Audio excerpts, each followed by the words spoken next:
Okay. It is Monday again.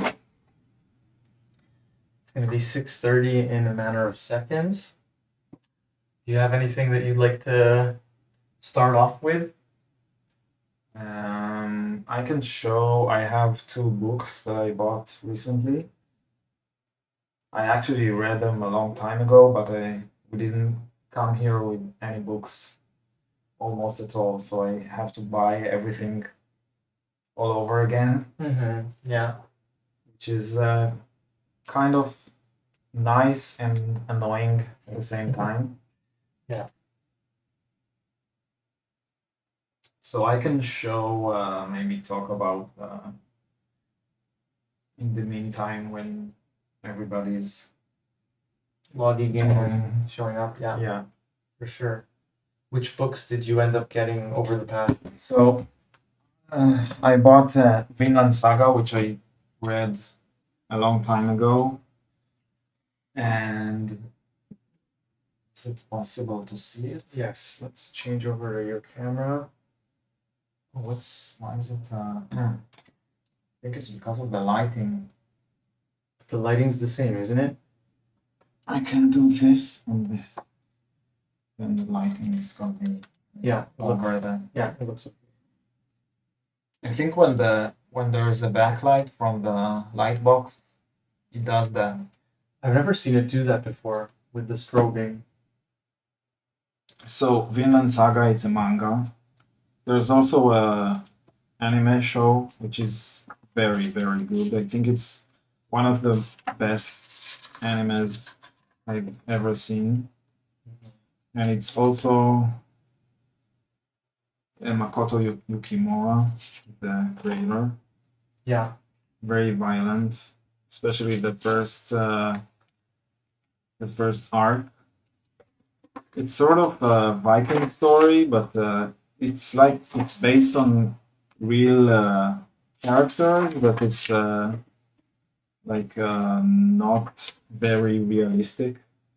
But I really like the drawing style, and the story is very very good. Look at the drawings. So it's all black and white because it's a manga, but you can see there's a lot of details and values of grays. And I really like the story style here. So in the anime there are two seasons, and there's a huge difference between the first season and the second season. So the first season is very non-realistic and very action based, and like sort of more like shonen manga style, and it is very violent. And the second season is it's more similar to Free Run, which is like slower paced and By the more way, peaceful. anyone out there listening, if you like anime or have taken any kind of liking to anime and you haven't gotten to watch Free Run yet, we really recommend it. It's a great series. But this is much better. Yeah, I didn't watch this actually yet. And you keep saying it's the best I think it's the best anime I've ever series you've ever watched. Yeah. I'm not talking about movies, I'm talking about series. So yeah, it's so good. Look at the drawings. He does action very, very well. You see the lines here. And it's the same in the show. They do action the first season. The first season is very, very good. Okay, and the second one, so this is the first one. The second one I bought, it's also a story I read a long time ago by Darcy Van Polgist and Ian Bertram, and Little Bird. They also have a prequel story for this one called Precious Metal, which is also very good. So here I really like the story and the art. So I got to meet Ian, I think a few years ago. His art is very unique and different.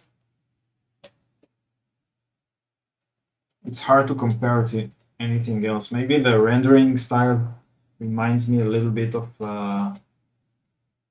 Frank Whiteley, just a little bit, but the design of the characters is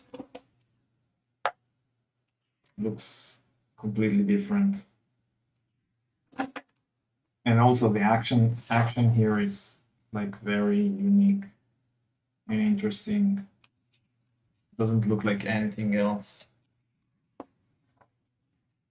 Look at this. Yeah. And I think he draws on like huge boards, like larger than 11 by 17.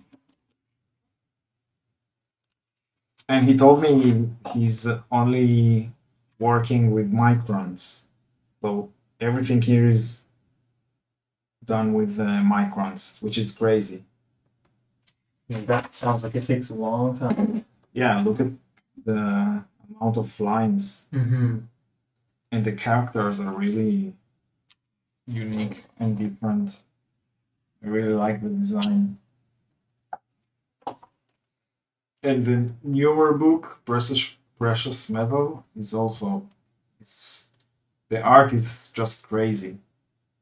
Mm-hmm. It doesn't look like anything else, which is perfect. Yeah. And also it's a good story. And I think the writer is Canadian. Or at least he lives in Canada. Yeah, so these are the two of the books I've gotten recently. Mm-hmm. What are we going to be doing today? So, since I'm working at, I can actually show the previous. Last week, I've done the second and third page of Helix Sky, and I finished it. Oops. I finished it, I think a day, it was a day afterwards, after we've done the live Yes. drawing. Mm-hmm. So this is the finished piece. It's the second page of the story, and it's a double page. And basically, you see here the body of the climber and everybody looking up on the skylight where he crashed on. And you see here one of the main symbols I have here, the story. And for today, I thought I'm gonna do something else today, but I don't have the approval yet. And I don't think I can show it, but I'm starting to work on something new. But I don't think I can show it yet and talk about it yet. So I thought for today we're gonna do the fourth page of Helix Sky. Right. And the fourth page is this page. So this page is the first page where you see the main character of the story, which is this one. Mm-hmm. And I think we'll start with this. And for next week, maybe we'll do something else. I'm not sure yet.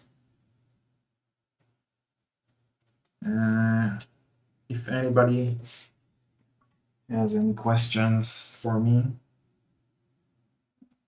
I'd be happy to answer them. Yeah. If you have anything, do you want to talk about anything or show anything or I don't know. Yeah. Last time we had an interesting conversation about AI in the creative fields. We did. And I think a lot of people have been having sort of similar conversations recently. I keep hearing about people being approached by companies to train AI to replace themselves, basically. So that's something that's been happening a lot recently. Murray asks who's publishing it and when is it out? Which one? Helix Sky. the We don't know the yet. fact, yeah.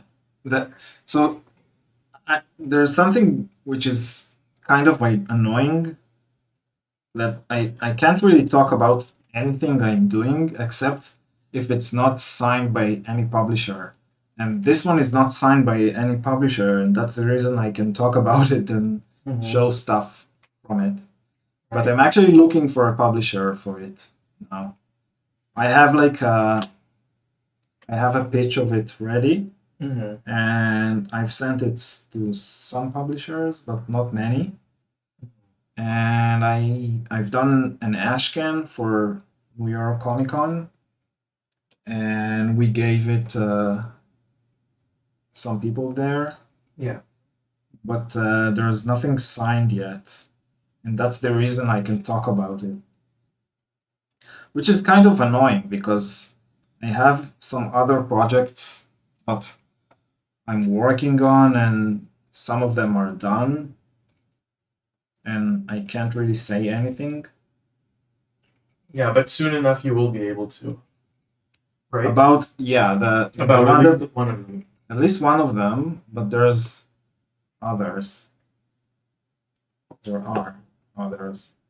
So the answer, Murray, is that we don't know yet.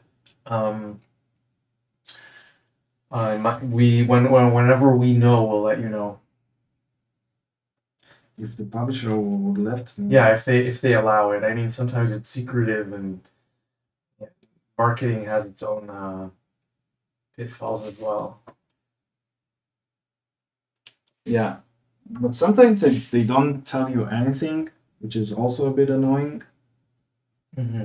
They don't tell you, like, don't talk about it. Or they don't give you any guidelines regarding what you can and what you can't discuss about it. I'm sure there are things that they wouldn't mind you sharing, but we haven't really gone into the minutia of what those things are with them. And I guess it depends on which publisher. So for my next project,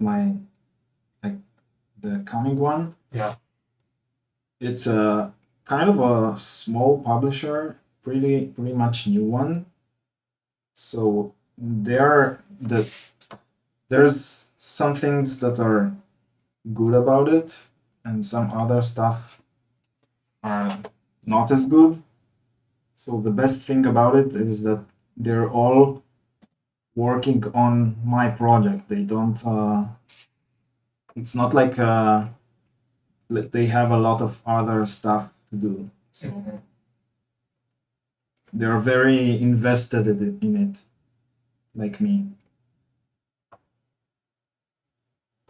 And the negatives are mostly it's a small publisher, so they have like limited or less reach than the bigger ones. So there's pluses and minuses. I saw your New York City preview. Love the colors you used. Jamie says, yeah. Thanks, Jamie. Yeah, it was the booklet that was in green and pink on the edge of the table there. Yeah, I chose opposite colors. I think it makes it a little bit disorienting. Yeah. Which is nice. It always makes me, whenever you put like opposing colors that are very vibrant next to each other, it makes me feel like I'm seeing a color that doesn't exist. If that makes sense. Like it tricks your brain into the sensation of seeing something that you've never seen before that you can't put your finger on. Do you have the New York City preview that you can show here? Do we have one? Or are we all out?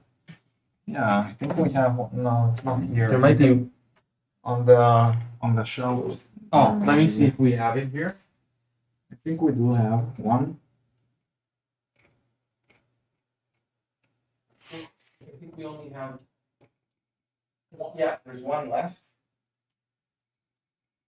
Here it is. Let me switch over to this camera. This is the cover. And so, yeah, the webcam is desaturating it quite a bit. So the colors are more saturated in real life. Yeah, it's hard to... Also, if you see the digital image, it looks different Yes. than the printed one. Yeah, on a screen. But you see how these colors next to each other is giving a, at least to me, it gives me a sensation like as though I'm seeing a different color that's not on the page, if that makes sense. I could flip quickly through it as well. Some pages. The print quality is very good on this. I really like the way the gradients and the colors turned out. I think the printer is here in Canada. Yeah, in Toronto, right? I think so. Yeah. Maybe not in Toronto, but somewhere In the area. Canada. Yeah. Yeah, this extreme, like, I'm just giving you a quick thumb through here. I'm not gonna stop on every single page though. So it's an ashcan, but it's a very like long ashcan and colored one. So it's basically like a complete issue. And it also has like, I think 20 pages, which is very long for an ashcan. It's basically like an issue, but it's not an issue because it's comprised of, it's like made up of different parts of the story. It's not like in the sequence that it's supposed to be in the story.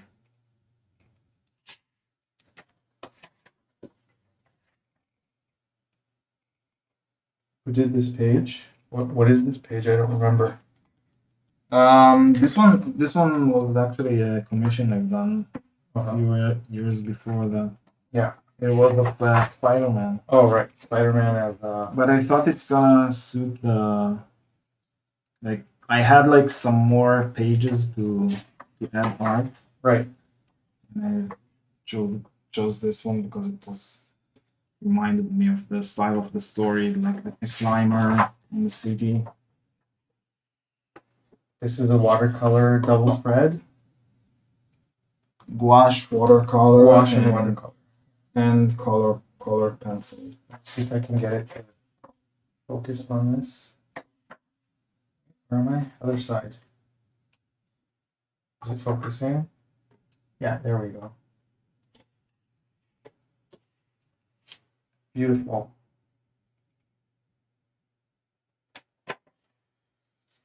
There you have it. I'm gonna... So this page is gonna be the first page you see the main character. And maybe you saw her, some of the images in the ashcan. But this is the first page you're introduced to her. And she's actually an archivist, which is funny. Why is it funny? Because it's like it's a boring occupation. Is it? It's like I don't know, maybe not, but it doesn't have a lot of action in it. Yeah. And it's supposed to be a mystery action story, so So I guess this archivist is gonna get some surprises. Yeah.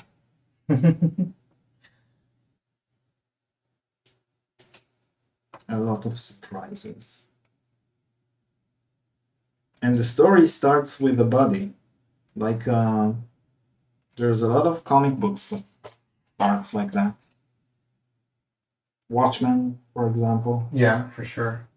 I was thinking about that. That was the first thing that popped to mind. There's also there was a comic book named Bodies. I think there was a Netflix adaptation of it that we saw recently. Yes. A nude man's body appears in an alley somewhere, Yeah. but it happens once every, I don't know, 10 or 20 years. I don't remember what the time span was. And it's the same body each time. It's not a different body. Yeah. So it's like some sort of crime was spread out across time or something. And that's the premise in the beginning. Also was based on a comic book. Yeah. It was nice. Yeah. I don't remember much of it though. Was it just one season or was it Yeah, a mini series? I think it's a mini series. Yeah. Maybe like 6 episodes. Yeah.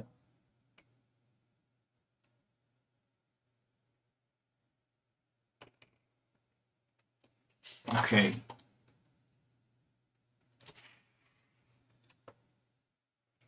I'm doing the design of the characters, the main characters specifically.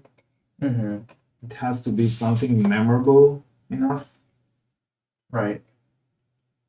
But on the other hand, it can't be something that is too complex to draw because you have to draw it over and over again many times. Right. So it's hard to find the balance. Mm-hmm. And I think I've done it with this one. Yeah. She has like a very specific type of hair style. Yes. I don't think I saw anybody does that. Doing that. Is it shaved? She's shaved in the middle there? Yeah. Yeah, I don't think I've seen anyone do that either.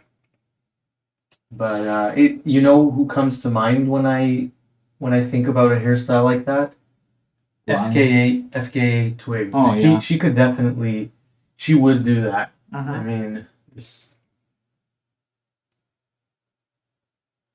I don't really know. Has she been putting out any new music? I don't know.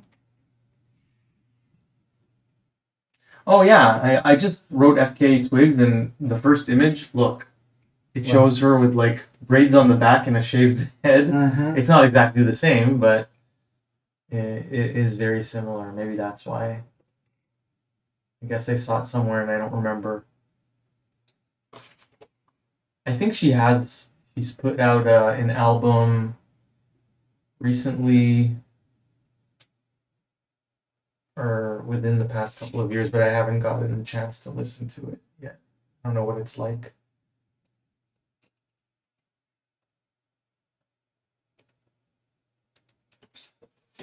And I have suddenly this week a lot of work, and Yes. I didn't have time to really work on this, but I did finish sketching the first issue, which is nice.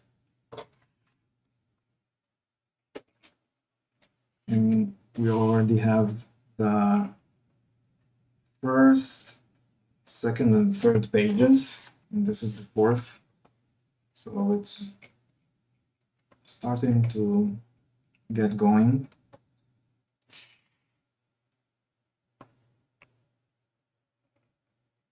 How many pages does the first chapter have?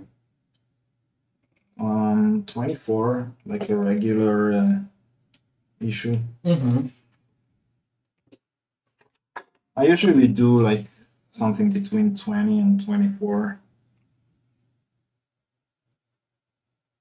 Yeah. But sometimes I do a bit longer than that. I think it's nice when you do like the first issue like more than 24 pages, like maybe 32 or even 40. It also it gives your audience more it allows you more room to do more memorable things, Mm-hmm. and try to define what's Yeah, happening a little bit for more. new stories, sometimes Yeah. 20, 24 is It's not not enough. enough. Yeah. But it actually depends on Hello. your style. Sorry, we have a courier that's supposed Yes. to pick up something.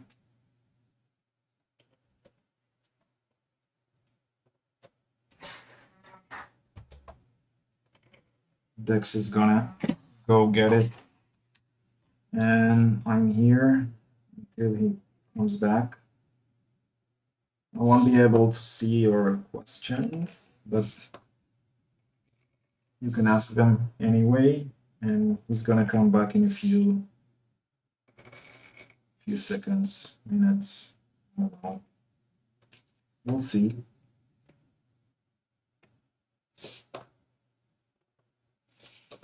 Okay, so she has like 2 braids and shaved head on the top and in the sides. On the sides.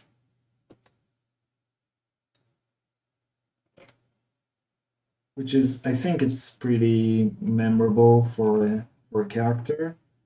And she also has like a different design where when she wears the climbing gear, because she's also a climber in this world. But here you see her first like in regular clothing. She's just at her job in the archive. And she's actually going to meet her boss. And I can maybe show the other. So her boss is what this was like a more memorable character because it's not the main character, so I can like do like more crazy stuff with it. So she's gonna meet. Just show it real quick. This character, which is the archivist, main archivist boss or something like that. Do you think And it's possible? Okay, I'm back. do you think it's possible what? That because my microphone was still on me, so you might have heard me giving a package to the Amazon. You should ask. delivery. I didn't hear anything. No, obviously, yeah, but I think it was too far for to reach the computer here. it might actually not work now, so I'm gonna turn it off and on again. So I was showing the next character that you see in the story, which is the boss of the archivist, which is also an archivist. Yes. And it's a more memorable character, like more, I don't know, more detailed character because Yeah. it's you only see the character for a short amount of time, and I don't need to redraw it again and again, so it's easier to do something more. And also, it's like supposed to like give some atmosphere to the story. Yeah. So is your microphone is working now? It seems like it's working, yes. Do we have any questions?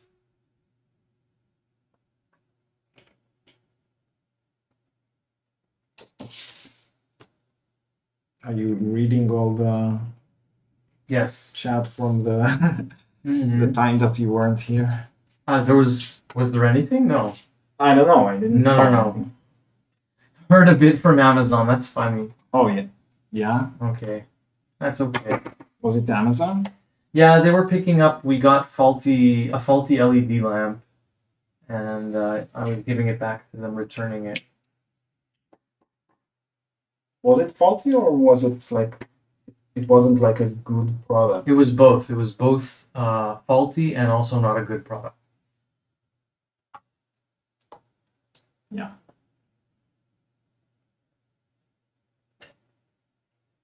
What was the advantage is when you order from Amazon, it's not that hard to. I think it's the Get first it time back. I've ever returned anything through Amazon. I don't think it's ever happened before. I think it happened to me a couple of times.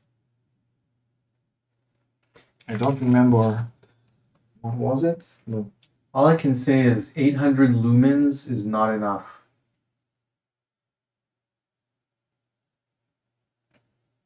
For sure. how much do I have here? That's interesting. I don't know if it shows here the lights that I have here.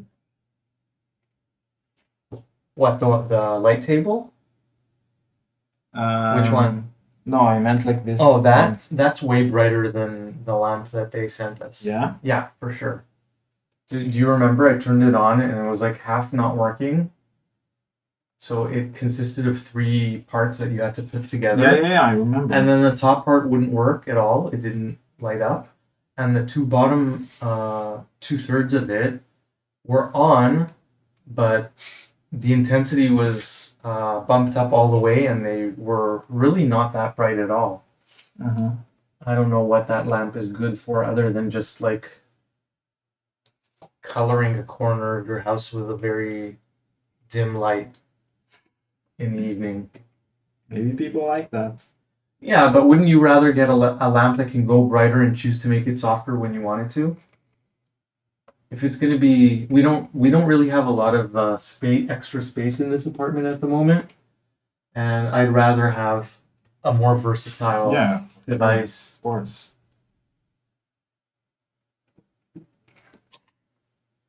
So last time I was talking about the fact that the story is based on a utopian idea. So it's a society that the ideas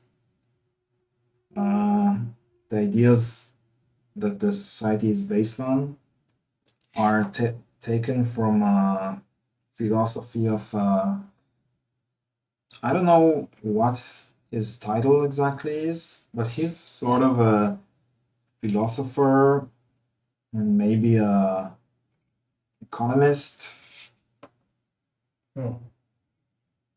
And his name is Yanis Varoufakis. Something along the lines of that. Yeah. He's Greek. Yeah. And so I took some of his ideas, and last time we talked about the fact that every time people talk about socialism or capitalism, when people like criticize capitalism, they always say, but it's the only system that works. We don't have anything else. And it's actually, maybe it is the only system that works, but it doesn't mean that there's no other option or there's no other idea to base the society on. So he's the only one that I found that actually has like an idea of something that is not like capitalism and it is also not like socialism or communism or stuff like that. And I've done so it's not really a part of the story. It's like it's the society that the story is like happening in, but there's I was thinking about, so in Watchmen they have like a newspaper that people read within the story, which helps explain some of the stuff that happens. Mm-hmm. So it's a newspaper inside of the comic book. Right. And I thought about maybe doing something like that, but instead of newspaper, it's going to be like a comic strip.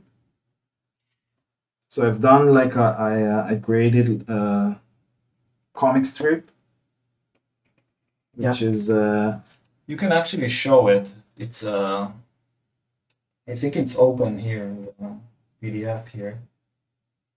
Yeah. Yes. So it was kind of hard for me to do that because I was trying to get out of my own head drawing like this. Right. It's not my style at all. Yeah. It was kind of hard making that because I needed to think like almost as somebody else, Yeah. as if I'm doing this as somebody else. Right. So it's basically it's a comic strip that it's kind of like Calvin and Hobbes, or I don't know, like Peanuts or something like that. But it helps explain the ideas of the utopia. And I think I'm gonna do like it's gonna be like sort of the like amendments or something like that. The utopia, and each of them is gonna be explained in a comic strip Format. yeah. So this was what you've shown now. It's the first one. If Marvel or DC asked you to work on a superhero comic, which character would you love to draw or write? Mm, I can take I a think guess. Can I guess? okay. I'd say Batman. I really like Batman because I grew up on Batman the animated series. Yeah. And I think it's one of my favorite superheroes. Yeah. But I'm not sure if I can do like something new with Batman. I don't know. Yeah, you for sure can do something new. I can. People keep on doing that all the time.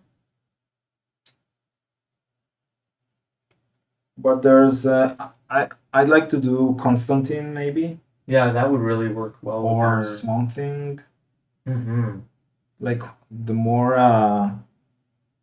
esoteric and like weird character, maybe more psychedelic characters. Yeah, Constantine would work really well. So I'm supposed to start something now which is kind of similar to that, but again Yeah, we can't talk about we it. can't I can't say anything. A lot So of secrets. yeah, it's very annoying. It's like that.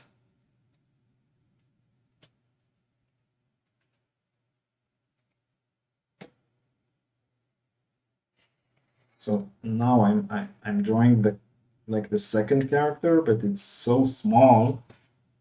But I have to see how it looks from like in a zoomed in.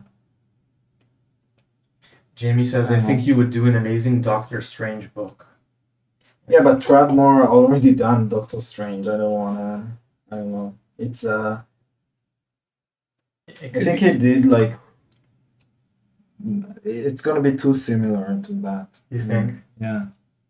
Constantine is actually a really good story for you, or world. Yeah. Something esoteric is where I could see you working on. I was thinking the Spectre or Deadman. What's Deadman? I don't know what's Deadman, but I know the Spectre, yeah. What's Deadman? Let's see. Deadman.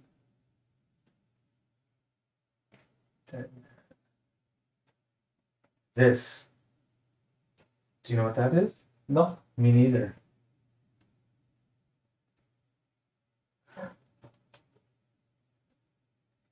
I could also do like something more like realistic and like more crime. I thought about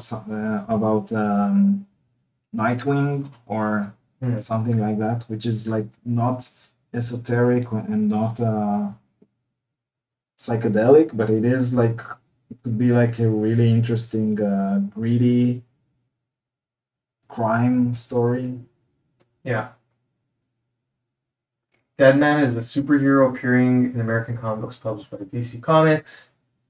And it's the persona of Boston Brand, an aerialist who performed at a circus until he was murdered in the middle of his act by an assassin with a hook prosthetic hand.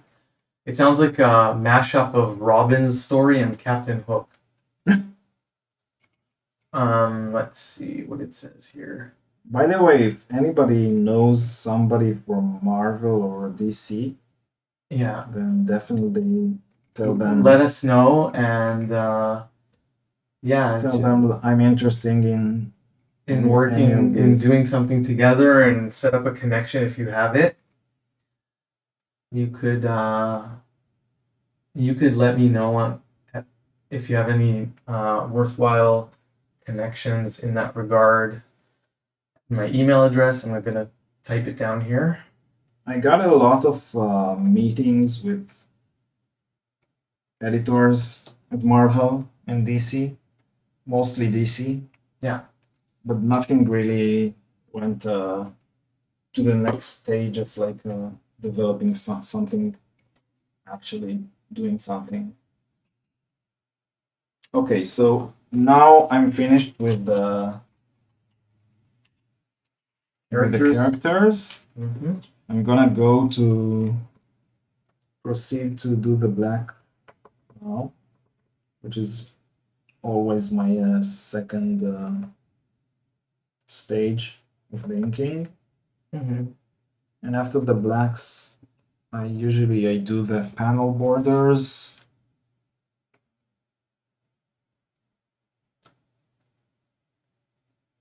I don't think I've ever actually seen you do the panel borders. I used to do them with a specific pen, Mm-hmm. but now I think I'm gonna do them with the technical pens. Do you use a ruler? No, Really? I never use a ruler. Yeah. I don't like using a ruler. Even for the panel lines? Yeah. Really? I think people like to see art that is not doesn't look very accurate. If I don't know if that's the correct word to describe what I mean. I meant like where when the lines are like too straight, it looks Manufactured. yeah, there's something looks off about it. Yeah. But a lot of artists do that. Yeah. Moon Knight as well. The Shadow is an interesting character too. Who's the Shadow? The Shadow. Not sure about Moon Knight. I don't know. I never got to know the character. Shadow. Moon Knight is Marvel, right? Yes. The Shadow, a fictional character that originated in a series of pulp magazines, also appeared in a number of comic strips. Uh-huh. Yeah. There's always the Sandman universe. You're right. I don't know if they do stuff with the other writers and artists. I don't think so, but there's a first time for everything. Even though with all what happened with the new Gaiman, I don't know if it's the right. I heard that he was canceled. I'm not sure I know what happened or why it happened. I don't know all the details, but Yeah. sounds like something not really good. Yeah. I don't know. Yeah.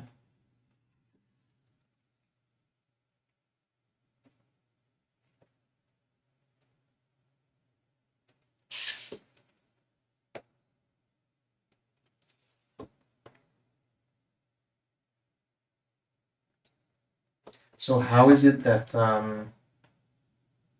because whenever you think about utopia, we're used to seeing dystopias, or we're used to seeing utopias that are presented to us, and then discovering what the underlying issues are along the So way. that's not a utopian story. It's a dystopian story.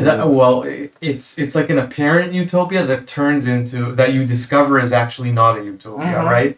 And so I think the audiences have been habituated by this point to waiting for the other shoe to drop when seeing a society that functions. Yeah, I think the problem is when you write a story about utopia, you don't usually it's hard to find a conflict because every story has to have a conflict of some sort.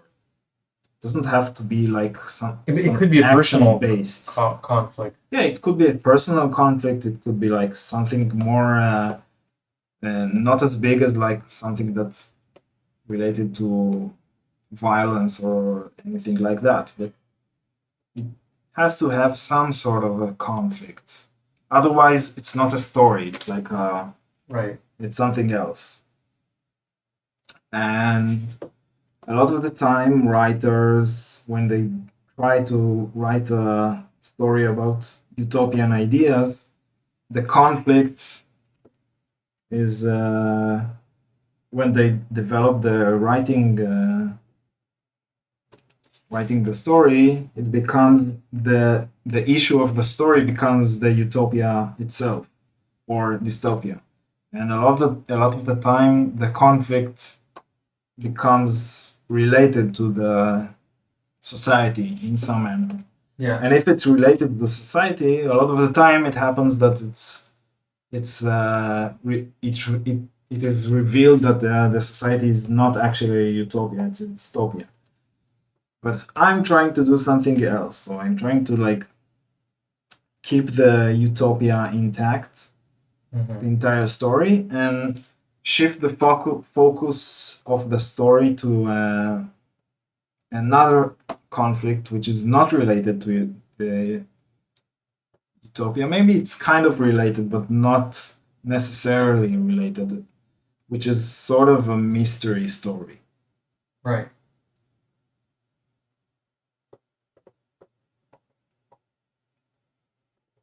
Marie says you'll have to do some networking with writers at Fan Expo Canada. I can see you working on a horror, sci-fi, or mystical DC Absolute book. And Jamie asks if you know the work of Christian Ward. He's an artist and writer. Yeah, I know. You know Christian Ward? Mm-hmm. Okay. Well, he's heard of him. I haven't. What has he done?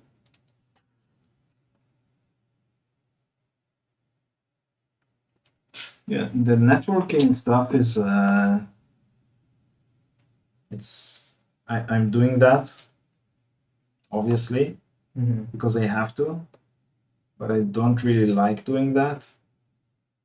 It doesn't come easily to you. No, it doesn't come easily to me, but I know I have to do it. Yeah. So I do have some connections with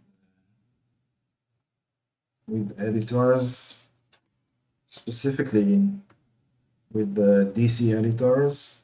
I'm talking now about the big two. Yeah.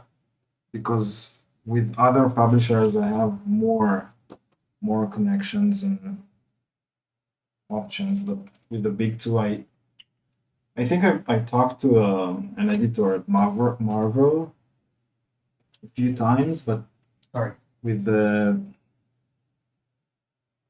somehow DC, I have some more connections, but nothing really came out of it yet. But maybe it's at Baltimore. I actually met one of the DC editors. Right. Because I think because my style is not like the I'm trying not to use the word mainstream. And you just but it's hard. But it's hard. So no, but I mean you can use that. It's fine. I think they're looking for their main storylines. They're looking for something else. My style doesn't fit the main superhero stories, and sometimes it's easier to like break in by doing like the more mainstream stuff. But And then I'm not. you're expected to keep on doing mainstream stuff. I don't know if you could I pivot think necessarily. afterwards it's easier to switch. Maybe not. Maybe Yeah. I don't know. No, because then by that point you're going to be associated with being with creating mainstream art, right? But you can gradually change your style. It's also It just something that seems people too do. contrived to me. I think that you should be true to your vision, and if something comes along that fits with one of the big two, because they do also put out books that are not in the mainstream style of. Yeah, they do, but it's hard. It happens Very less hard. often, Yeah. for sure. Yeah. He says Batman, the City of Madness, Christian Ward wrote, and he did the art. He did the art for Aquaman Andromeda. There's also now the Batman by Raphael Granta. Yeah, and he says Which you is could do also a very DC cool. Black Label book. I know, Yeah. and I want to. Yeah, yeah. And I'm trying to do that. Yes, yeah. I think they're more elusive. The way into one of the big two is not as easy as it seems for. Yeah, because when I talk to them, they are genuinely very impressed, and they really like my style and my stuff. Yeah. But they usually they say it's hard to find something suitable for your style now. And when we do, we'll talk to you or something like that. Right. And I got that, like that message. I got it like maybe I don't know 20 times before, Right. from different people. Yeah. I think also financially the world is, or North America, we'll say at least, is in a very sort of precarious, strange situation at the moment. That's also true. And companies are not sure whether to, venture out and create new content or how much to put into it because That's they don't true, know. but I'm not Yeah. sure if that's the reason, because DC, for example, they brought back Vertigo recently, Right. which is like the creator-own imprint. Yeah. Which it has like more alternative comics there. Let's call it that. Let's call it that. I don't know if that's the right word for it. I'm not sure if my stuff can be called alternative. I don't know. No, I wouldn't call it alternative. But I also wouldn't say that it's non-mainstream or it is mainstream. I wouldn't necessarily say that either. It's just each artist has a specific style, and some artists are more stylized, and some are more like generic in the way that they produce lines. By the way, you shapes. see the way I'm doing the blacks? Yes. So I usually I use the smaller pen at first, and I do the outlines of the blacks, and I mark just with the next middle of it, just for me to remember where to Fill it in with the wider one. But what do you mean? Usually you use a thinner pen?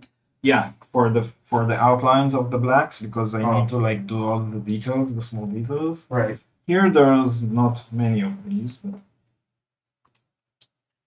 sometimes I even use a smaller, like a smaller pen for the blacks, like for the smaller details. Right. But for this page, I don't think there's it's like a simple page, like regular panel borders and some characters, no action. Mm-hmm. Now I'll do the blacks inside. Yeah. And I'm keeping the borders empty because this pen is too wide for the borders.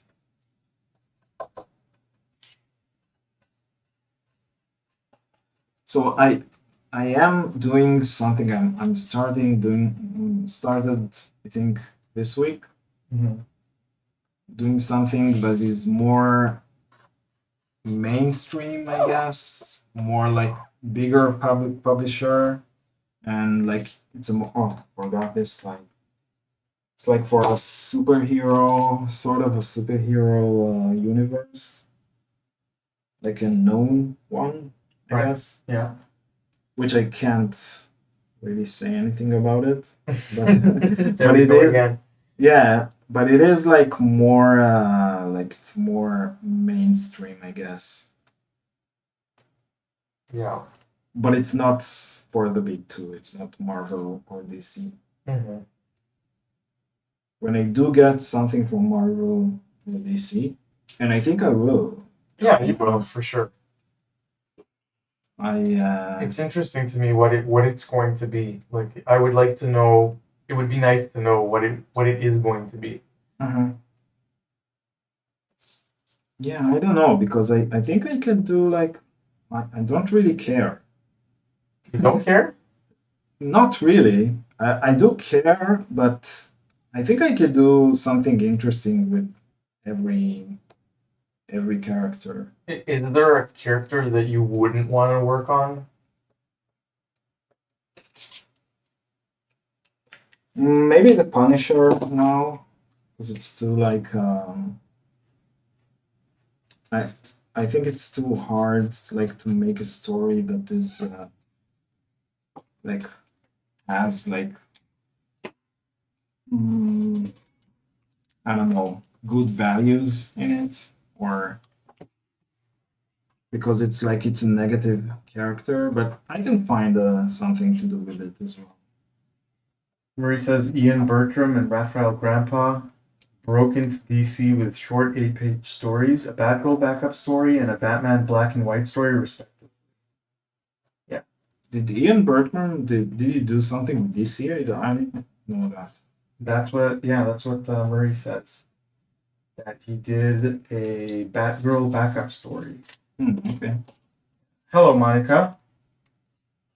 I just Murray, I don't know if you were here when we began the stream, but I just showed the Little Bird, the book. Yeah.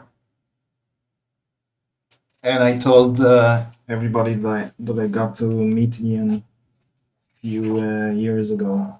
Was it a few years ago?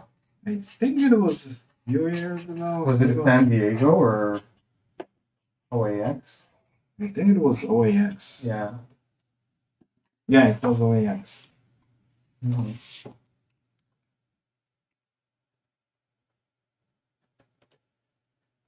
But I didn't know he did something with the DC except maybe covers. I've seen a few covers by him. But I don't remember I saw like a complete story. Batgirl. Batgirl and Red Hood by Ian Bertram. Okay. Is that what it is? Yes. Or am I? Yes, I saw. Yeah, Maurice was here at the beginning of the live feed. Okay.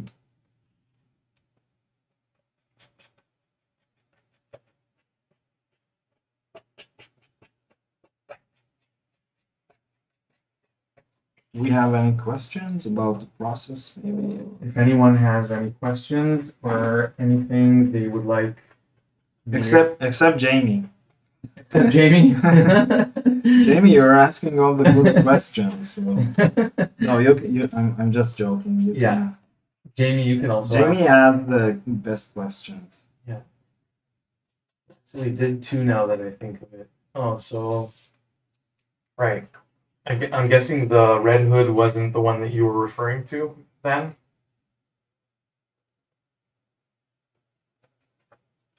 Red Hood is also a cool character. I think I prefer DC Yeah, over Marvel. because it's grittier. Maybe because it's a bit more mature. It's more dark. It's more mature. Yeah.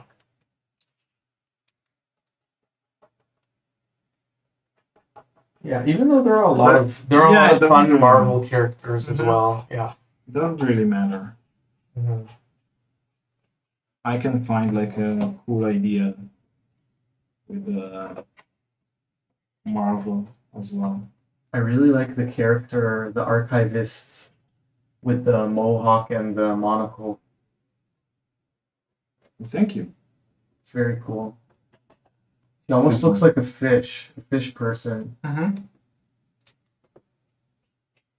It's when characters look in the mirror and decide to really lean into their appearance. She goes, well, I sort of look like a fish. Might as well have like a fin on the top of my head and exaggerate the size of my eyes. I just saw on Instagram like a clip from 100 Dalmatians, the Disney movie. Yeah. And it has like a very cool scene where the main character, the dog, is looking out of the window and he sees dog owners and their dogs like who look and walk the same. Yeah. Which is really like the animation is really really good. It's like a funny human thing that really happens, I think, sometimes. Yes. That people look like I think people a lot of the time select dogs that look like themselves because they feel more connected to the dogs that look like them. Yeah. I'm not saying that always happens, but when it does happen, it is so glaringly obvious. So there was a scene from 100 Dalmatians that Yeah. they did that, and it's very like animation wise, it's like it's perfect. Right. 2D animation, like, and I really like the style of the animation there. It's like cell shaded and almost no shading at all. Yeah. Maybe no shading at all. And the backgrounds there are very like illustrative. They look a little bit like Art Nouveau posters. The backgrounds. Yeah.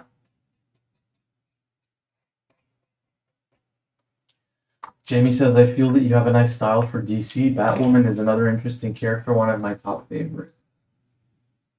Yeah, I like Batwoman. Yeah. Okay, now I'm done with the blacks. Right. And the next stage is the panel borders. Which you've already started. I'll do them with this. I think it's wide enough. Does the thickness of the panel border change on the same page a lot, or no? No, not really. You can do anything you want. Right. I don't do that. Yeah. I don't think it's like something that could come out as something interesting, like changing the width of the unless there's a reason for it. If you're like leading the eye, you could do a progressively thicker or progressively thinner borderline if there are like multiple panels on a page. When I do like in pages like these, like this one and this one, it's like it's part of the story which is less action based. It's more right dialogue, yeah, and more like setting and more right. It's supposed to be like yeah. So I'm not gonna put so like too much effort on the panels because it's not gonna be something it's gonna be too confusing, right? Like to put something yeah, too complicated with the panels. So it's basically it's very straightforward. Mm-hmm. 1, 2, 3, 4, 5 panels, and that's it. In the action pages, it's something else. So I keep the pages with the action more crazy, Mm-hmm. and for them to be like more impactful, I'll keep the dialogue pages with regular panels. Yeah, it's like when editors dial all of the sound down in their video and they keep one part of the video with full sound, Mm-hmm. and it makes that part jump out at you no matter what the volume is. Yeah, and also when you draw like an explosion or something like that, it's like when you do like black as a background of something that is very bright, like an explosion. Yeah, it Then makes it you look do like more yeah, it's more brighter and the more contrast looks right. Yeah. more exaggerated. I think Yeah. that's a big part of composition in general, context and contrast. Mm-hmm. It's true for writing as well. And it's funny because the page is supposed to work only as a complete page. So the I can do the all of what we talked about right now in the coloring stage. Right. But usually I try to make the pages work as In black and white in as black well. and white Yeah, as well. that's a good idea to do that. I don't know why. Jamie says, would you ever want to adapt your work into animation or immersive digital experiences? Yes, Yeah, of course. for sure. And Movie series. yeah, I have so many stuff that people say to me Mm-hmm. from publishers that I don't know. I can't say anything yet, but maybe I will be able to say anything related to that in the future. Right. But it's not that there's something very like Imminent. yeah, but you know, publishers they have connections in Hollywood, a lot of them, Mm-hmm. and the ones that I'm working with, they have like one of the guys that works with them. He has like a lot of experience in Hollywood, so they talk about stuff like that. Right. I'm trying to say stuff, but not say anything at the same time, so Yes. it's hard. Yeah.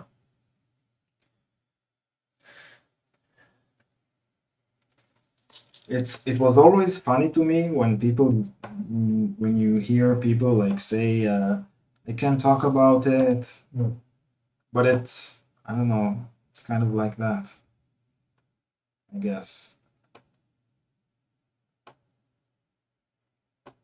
because when you sign with a publisher, usually you give them some of the rights,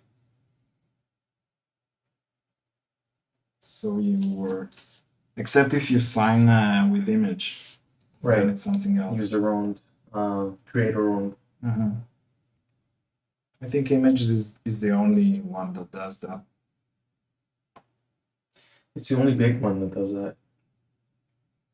Yeah. It has some advantages and some disadvantages. Right. Because if you do sign with Image, then you're basically on your own. You need to do everything yourself. Which is also good and bad. Which is bad. Yeah. I meant it. Marketing wise. Marketing and maybe try to sell it to Hollywood, or I don't know. Yeah. You need to do everything yourself. Even though wouldn't having something out with Image also make it easier to get those connections? Like you would get more people asking you if you wanted to have it adapted. Wouldn't that be the case? It doesn't happen. It doesn't happen? No.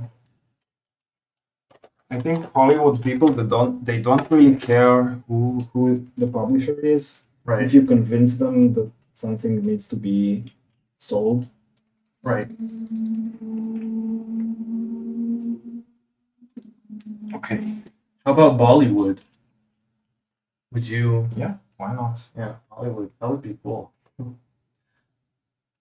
I don't think my stuff can be adapted to a movie. Maybe an animation. Maybe that's more. Could definitely be a movie as well, or a series. It could be an animated series. It could be live action series with effects, for sure. I'm not sure about live action. Why not? Animation, yes. Which international artists or movements are inspiring you right now? I think you can guess who asks this question. Jamie? Yes. Good question. Right Yeah. now. Or recently.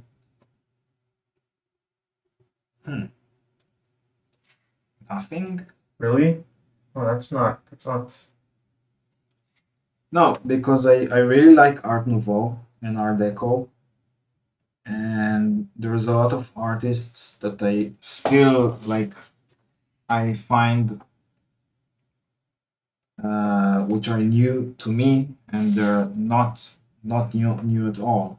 Right. So, for example, I don't know if I talked about this artist. I think he's Scottish. His name is R.S. Sheriffs. Yes, I think we've mentioned him on the pod. So he's also one of the Art Nouveau movement artists, illustrators. And E.M. Lillian, which is also one of the best ones. Mm-hmm. And I think the one I found in recent years, which I really like. So most of the artists I tend to like, they do comics mostly. Mm-hmm. I don't think I ever, not recently, that I've seen art by like fine artists that I really liked. But the one that I liked in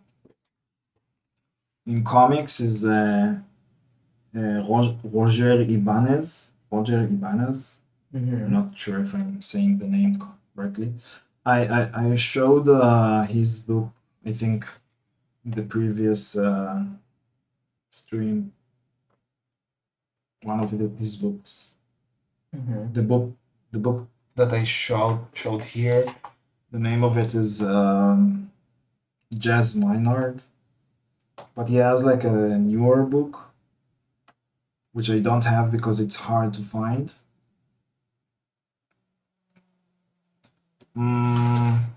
And recent.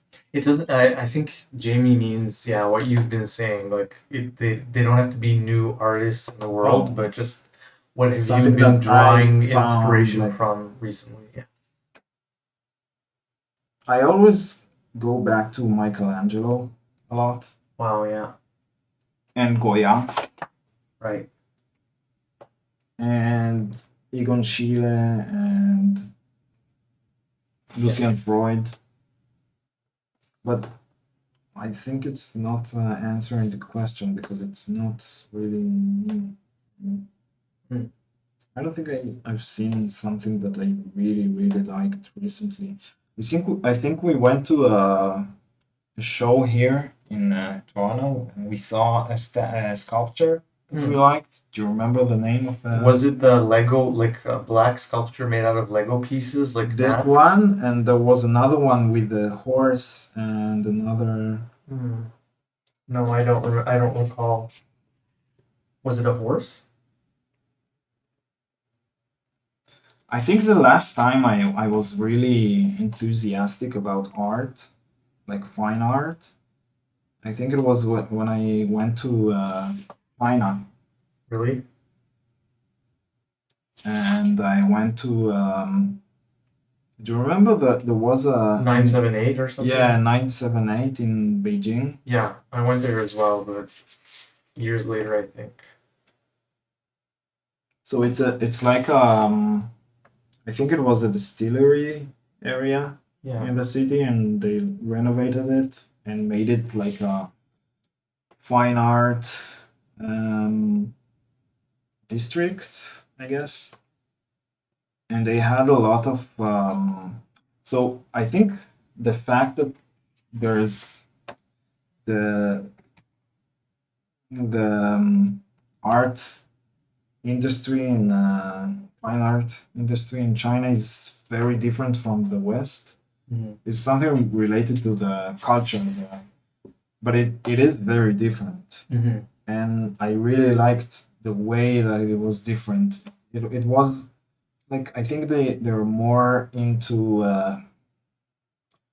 fine craftsmanship there as opposed to in what you see in the West, Where it's like where it's like more trying to based have on ideas. ideas, yeah, trying to show that you have an interesting idea, but then like the craftsmanship doesn't really have to be good at all, or the other way around, where it's just like the technique is the art itself, and there's no idea behind it whatsoever.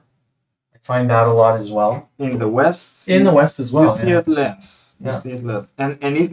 But I think in China, when you see like art, it's even if it doesn't have any idea behind it, the craftsmanship is very high quality. Right. Why do you think that difference exists? I think they have like less options to Express talk themselves. about ideas Right. there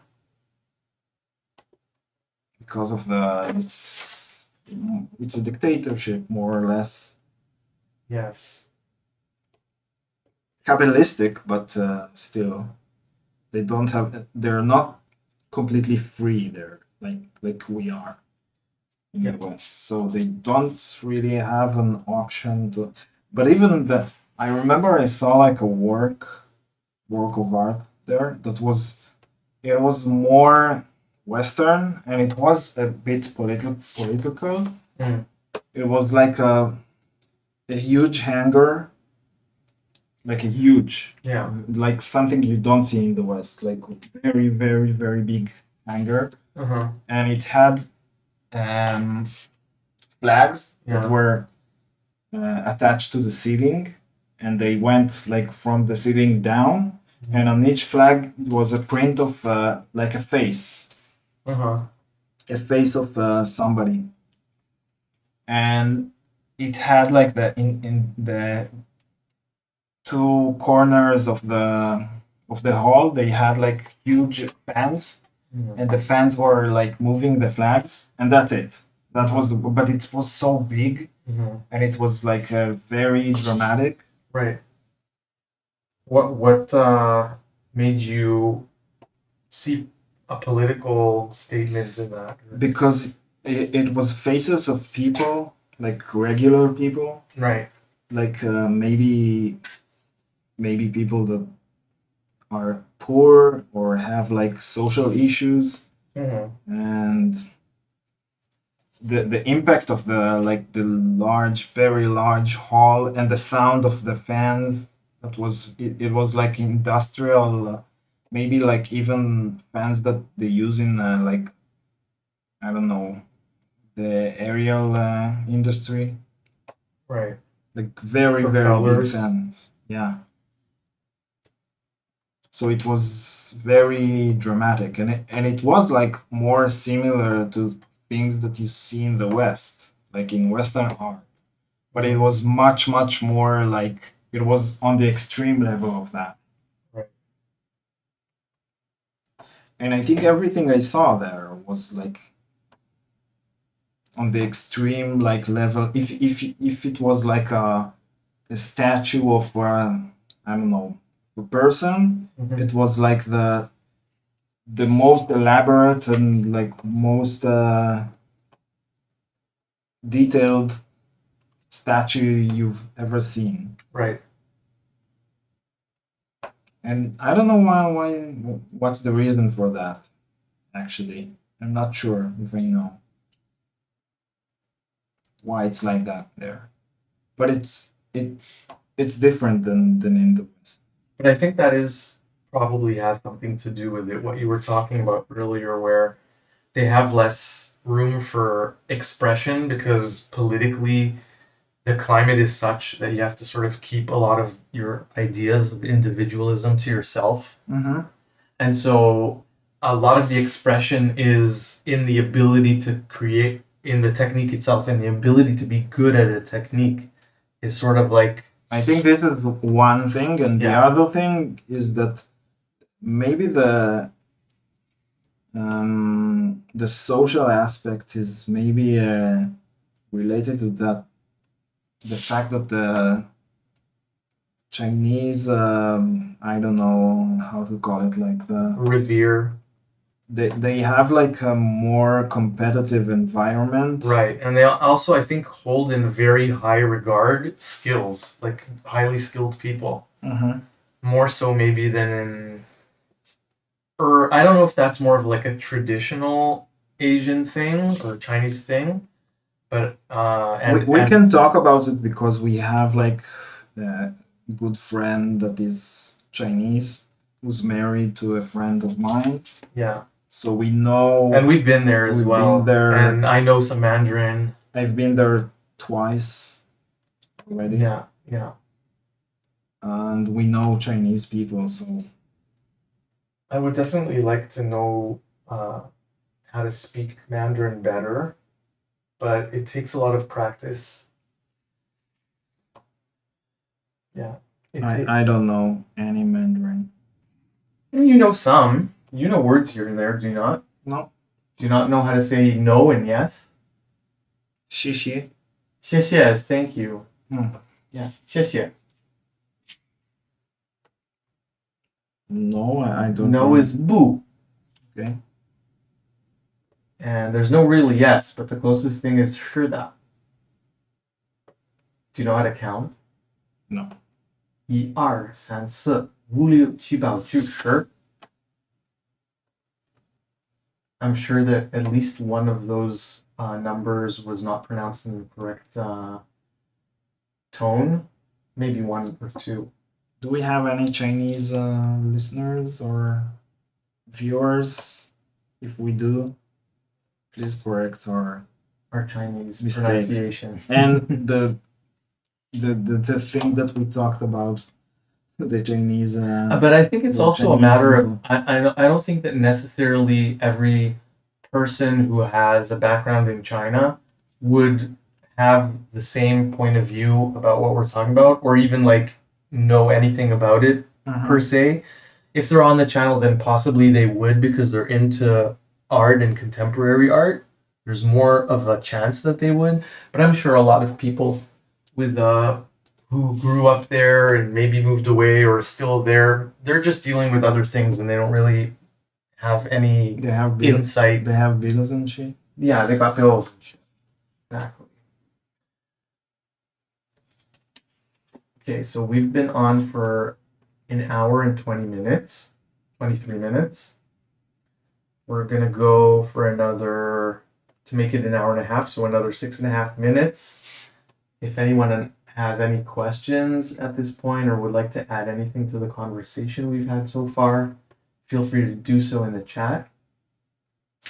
You can always catch us online, streaming live next week and the upcoming weeks. We are here on Mondays at 6:30 p.m. EST, Eastern Standard Time.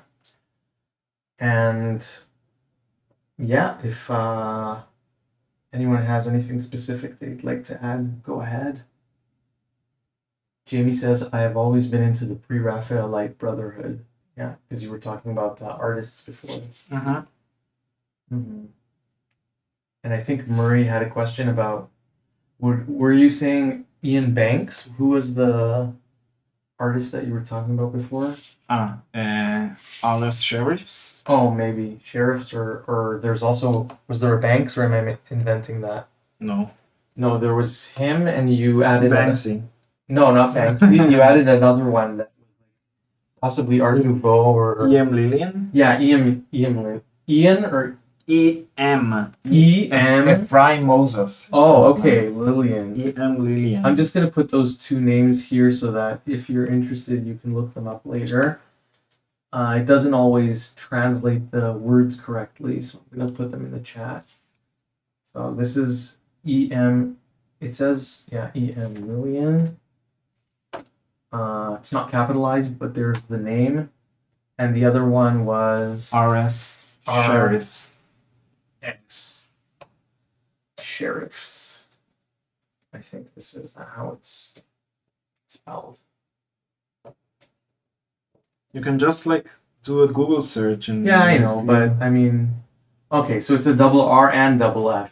So just so that you know that. Maybe I can.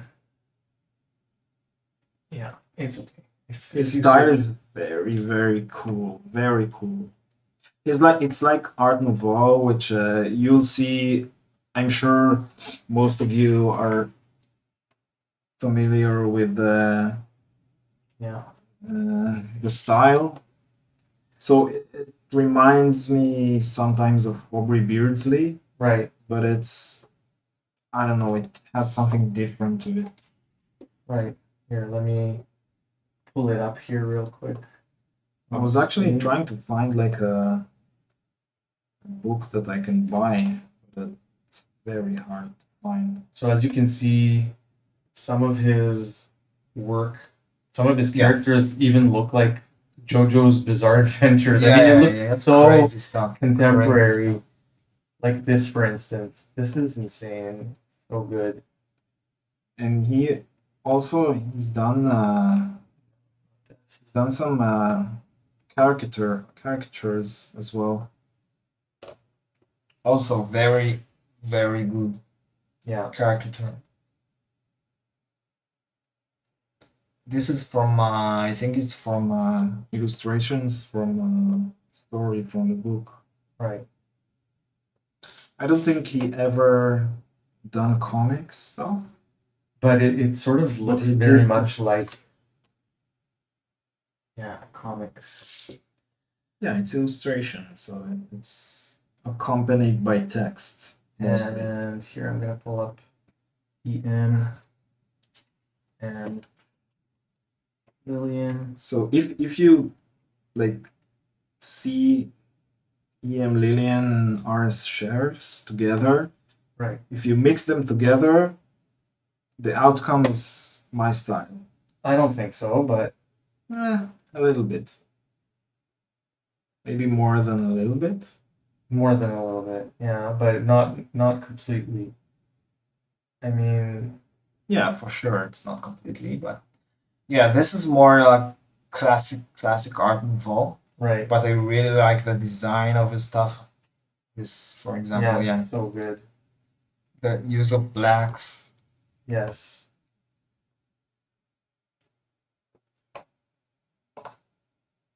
Not many people know these artists. How did you discover E.M. Lillian? So he's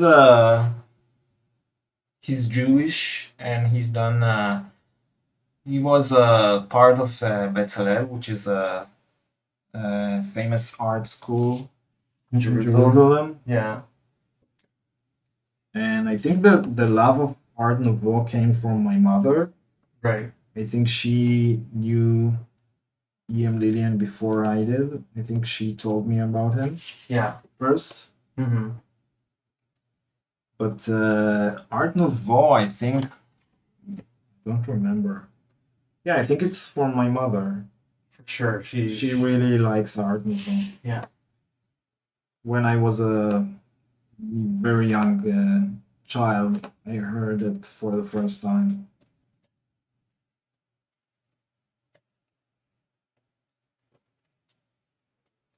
So my mother is sort of also an artist. She's definitely an artist. It comes from her. Yeah.